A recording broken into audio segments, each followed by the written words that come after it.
सोचिए, जब पेट में भूख हो और घर में चूल्हा ना जले, तब इंसान के लिए सबसे बड़ा खुदा कौन होगा? मंदिर की घंटी, मस्जिद का अजान या फिर एक थाली भात? मुंशी प्रेमचंद्र की कहानी बासी भात में खुदा का साझा में यही सवाल सामने रखा जाता है। जहाँ गरीबी, भूख, मजबूरी के बीच इंसानियत और पेट की रोटी सबसे बड़ा धर्म बन जाती है। तो आइए सुनते हैं इस कहानी को, बासी भात में खुदा का साझा। शाम को जब दीनानाथ ने घर आकर गौरी से कहा कि मुझे एक कार्यालय में 50 रुपए की नौकरी मिल गई है, तो गौरी खिल उठी। देवताओं में उनकी आस्था और भी दृढ़ हो गई। इधर 1 साल से बुरा हाल था, न कोई रोजी न कोई रोजगार। घर में जो थोड़े बहुत गहने थे वह भी बिक चुके थे। मकान का किराया सिर पे चढ़ा हुआ था।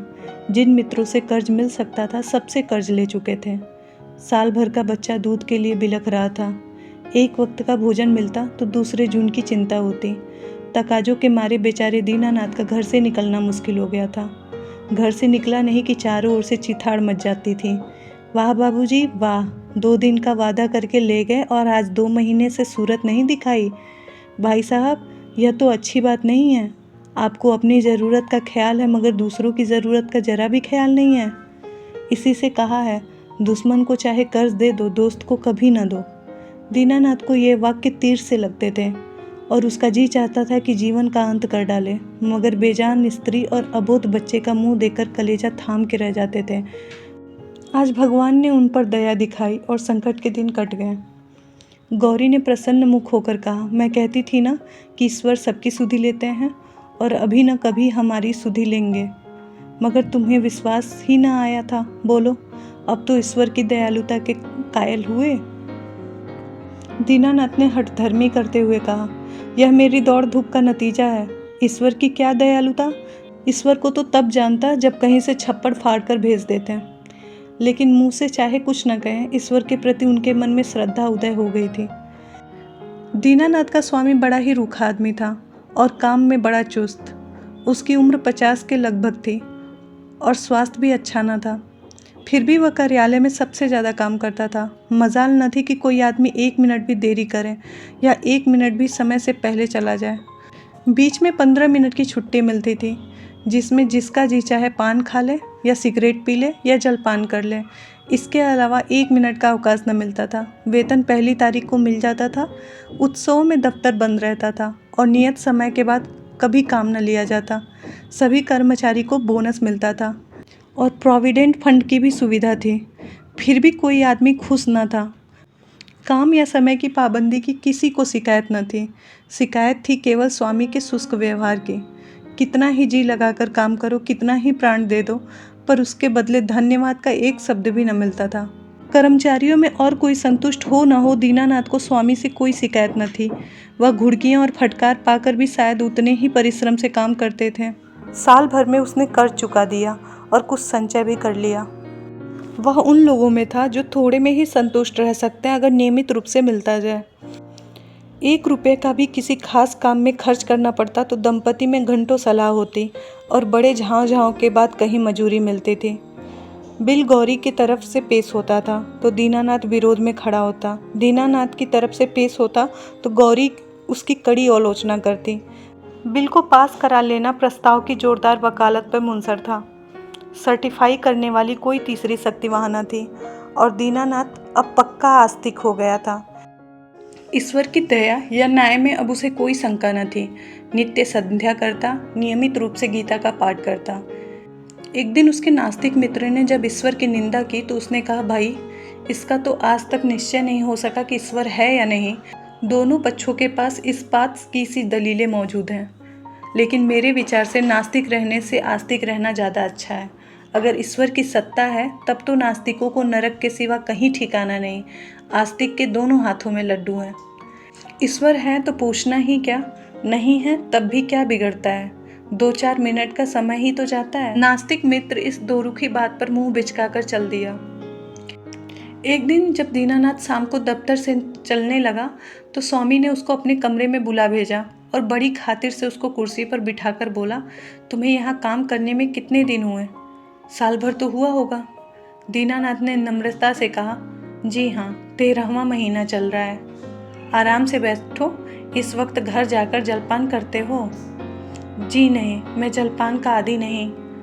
पान मान तो खाते होगे, जवान आदमी होकर भी अभी से इतना संयम।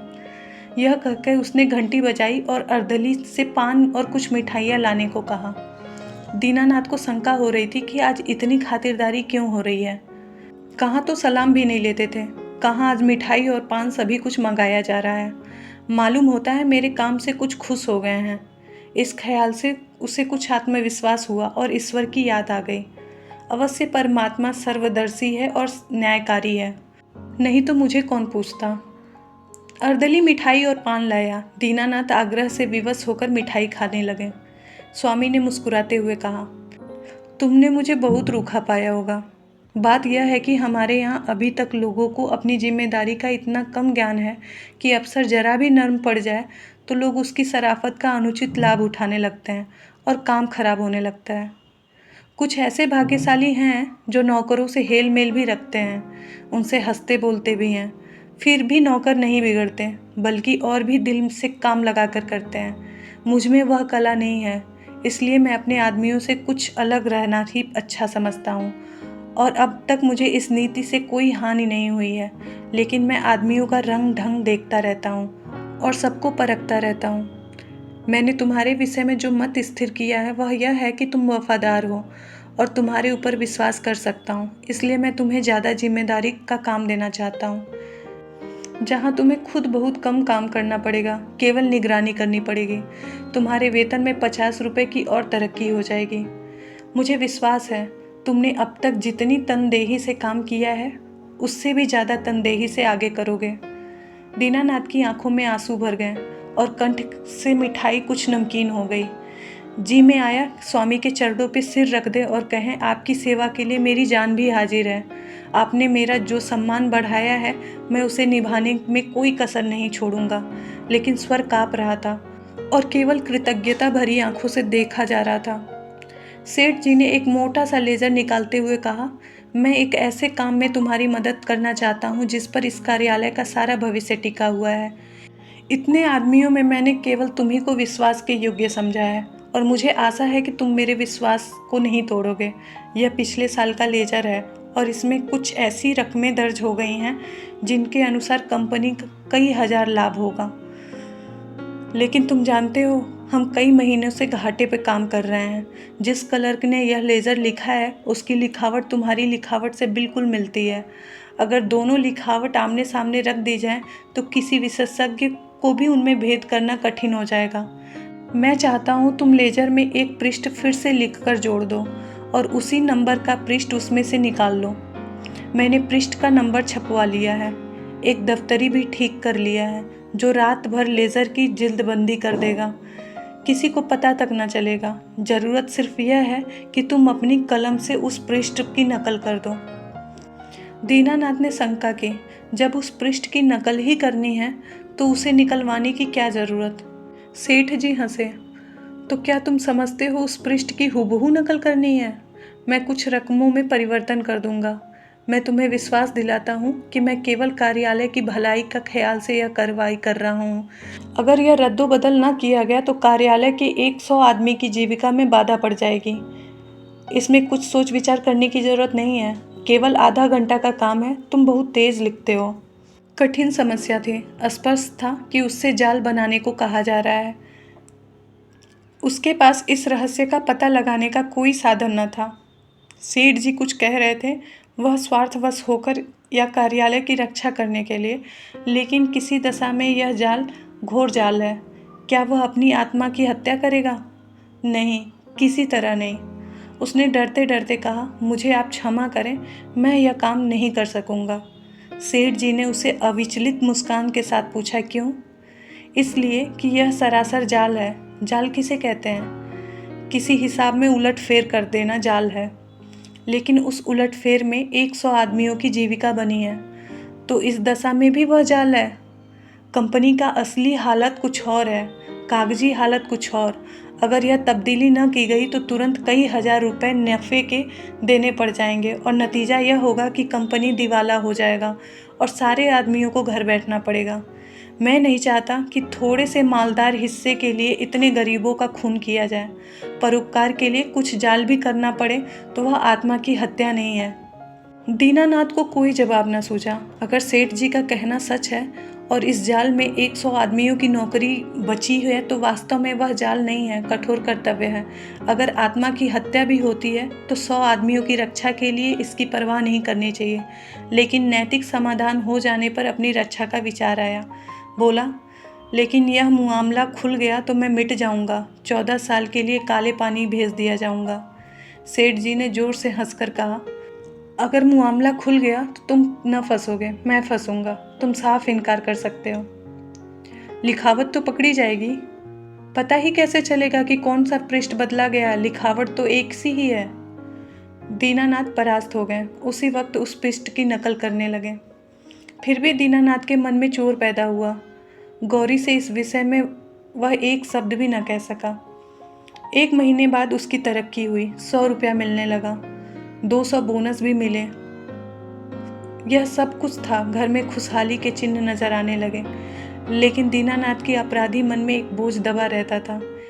जिन दलीलों से सेठ जी ने उसकी जुबान बंद कर दी थी, उन दलीलों से गौरी को संतुष्ट कर सकने में उसका विश्वास न था। उसकी ईश्वर निष्ठा उसे सदैव डराती रहती थी। इस अपराध का उसे कोई भयंकर दंड अवश्य मिलेगा। किसी प्रायश्चित, किसी अनुष्ठान से उसे रोकना असंभव है। कभी तो मिले, साल 2 साल ना मिले, 10 साल 5 साल ना मिले, पर जितनी ही देर होगी मिलेगा उतना ही भयंकर।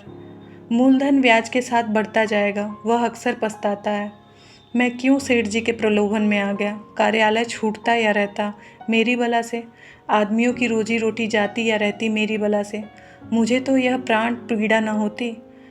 लेकिन अब तो जो कुछ होना था हो चुका है और दंड अवश्य मिलेगा।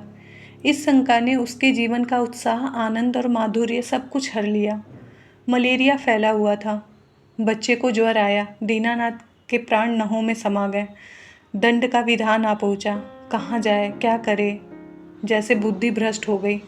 गौरी ने कहा, जाकर कोई दवा लाओ या किसी डॉक्टर को दिखाओ। 2-3 दिन तो हो गए। दीनानाथ चिंतित मन से कहें, हाँ जाता हूँ, लेकिन मुझे बड़ा भय लग रहा है।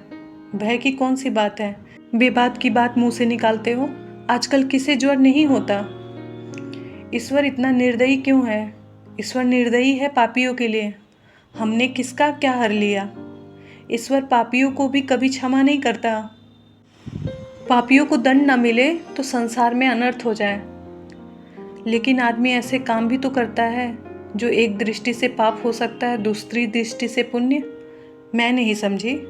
मान लो मेरे झूठ बोलने से किसी की जान बच जाए तो क्या वह पाप है? तो मैं समझती हूँ कि ऐसा झूठ पुण्य है। तो जिस पाप से मनुष्य का कल्याण हो वह पुण्य है, और क्या? दीनानाथ की अमंगल शंका थोड़ी देर के लिए दूर हुई। डॉक्टर को बुला लाया, इलाज शुरू किया। बालक 1 सप्ताह में चंगा हो गया, मगर थोड़े दिन बाद वह खुद बीमार पड़ा। यह अवश्य ही ईश्वरीय दंड है। अब वह नहीं बच सकता। साधारण मलेरिया का ज्वर था, पर दीनानाथ की दंड कल्पना ने उसे सन्निपात का रूप दे दिया। ज्वर में नशे की हालत की तरह यूं भी कल्पना शक्ति तीव्र हो जाती है। पहले केवल मनोगत शंका थी, वह भीषण सत्य बन गई। कल्पना में यमदूत रच डाले, उनके भाले और गदाएं रच डाली, नरक का अग्निकुंड दहका दिया। डॉक्टर की एक घूंट दवा 1000 मन की गदा की आवाज़ और आग के उबलते हुए समुंदर के दाह पर क्या असर करती है। दीनानाथ मिथ्यावादी न था। पुराणों की रहस्यमय कल्पनाओं में उसे विश्वास न था। नहीं, वह बुद्धिवादी था, और ईश्वर में उसे तभी विश्वास आया जब उसकी तर्क बुद्धि कायल हो गई। लेकिन ईश्वर के साथ उसकी दया भी आ गई। उसका दंड भी आया। दया ने उसे रोजी दी, मान दिया। ईश्वर की दया न होती तो शायद वह भूखों मर जाता। लेकिन भूखों मरना अग्निकुंड में ढकेल दिए जाने से कहीं सरल था। दंड भावना जन्म जन्मांतरों के संस्कार से ऐसे बद्धमूल हो गई, मानो उसकी बुद्धि का, उसकी आत्मा का एक अंग हो गई हो। उसका तर्कवाद और बुद्धिवाद इन मनवंतरों में जमे हुए संस्कार पर समुद्र की ऊंची लहरों की भांति आता था, पर एक क्षण में उन्हें जलमग्न करके फिर लौट जाता था, और वह पर्वत ज्यों का त्यों अचल खड़ा रहता था। जिंदगी बाकी थी, बच गया। ताकत आते ही दफ्तर जाने लगा। एक दिन गौरी बोली, जिन दिनों तुम बीमार थे और एक दिन तुम्हारी हालत बहुत नाजुक हो गई थी, तो मैंने भगवान से कहा था कि अगर यह अच्छे हो जाएं तो 50 ब्राह्मणों का भोजन कराऊंगी। दूसरे ही दिन तुम्हारी हालत सुधरने लगी। ईश्वर ने मेरी विनती सुन ली। उसकी दया न होती तो मुझे कहीं भीख मांगने पड़ते। आज बाजार से सामान ले आओ तो मैं मनौती पूरी कर दूं। 50 ब्राह्मणों को न्योते जाएंगे तो 100 अवश्य आएंगे। 50 कंगले भी समझो और मित्रों में से 20-25 निकल आएंगे। 200 आदमियों का डोल है। मैं सामग्री की सूची लिख देती हूँ। दीनानाथ ने माथा सिकोड़कर कहा, तुम समझती हो मैं भगवान की दया से अच्छा हुआ? और कैसे अच्छे हुए? अच्छा हुआ कि जिंदगी बाकी थी। ऐसी बात ना करो, मनौती पूरी करनी होगी। कभी नहीं, मैं भगवान को दयालु नहीं समझता। और क्या, भगवान निर्दयी है? उनसे बड़ा निर्दयी कोई संसार में नहीं होगा। जो अपने हुए रचे खिलौने को उनकी भूलों और बेवकूफ़ियों की सज़ा अग्निकुंड में ढकेल के दें, वह भगवान दयालु नहीं हो सकता। भगवान जितना दयालु है उसमें असंख्य गुण निर्दयी भी है। और ऐसे भगवान की कल्पना से मुझे घृणा होती है। प्रेम सबसे बड़ी शक्ति कही गई है। विचारवानों ने प्रेम को ही जीवन और संसार की सबसे बड़ी विभूति मानी है। व्यवहार में न सही, आदर्श में प्रेम ही हमारे जीवन का सत्य है। मगर तुम्हारा ईश्वर दंड भय से सृष्टि का संचालन करता है, फिर उसमें और मनुष्य में क्या फ़र्क हुआ? ऐसे ईश्वर की उपासना मैं नहीं करना चाहता, नहीं कर सकता। जो मोटे हैं उनके लिए ईश्वर दयालु है, क्योंकि वे दुनिया को लूटते हैं। हम जैसे को तो ईश्वर की दया कहीं नज़र नहीं आती। हाँ, भय पग पग पर खड़ा घूरा करता है। यह मत कहो, नहीं तो ईश्वर दंड देगा। वह मत कहो, नहीं तो ईश्वर दंड देगा। प्रेम से शासन करना मानवता है, आतंक से शासन करना बर्बरता। आतंकवादी ईश्वर से तो ईश्वर का ना रहना ही अच्छा है। उसे हृदय से निकालकर मैं उसकी दया और दंड दोनों से मुक्त हो जाना चाहता हूँ। एक कठोर दंड बरसों के प्रेम को मिट्टी में मिला देता है। मैं तुम्हारे ऊपर बराबर जान देता रहता हूँ, लेकिन किसी दिन डंडा लेकर पीट चलूँ तो तुम मेरी सूरत तक ना देखोगी। ऐसे आतंकमय दंडमय जीवन के लिए मैं ईश्वर का एहसान नहीं लेना चाहता। बासी भात में खुदा के साजे की जरूरत नहीं है। अगर तुमने ओझ भोज पे जोर दिया तो मैं जहर खा लूंगा। गौरी उसके मुंह की ओर भयातुर नेत्रों से ताकती रह गई। कहानी यहीं समाप्त होती है। मिलते हैं एक और नए कहानी के साथ। तब तक के लिए धन्यवाद।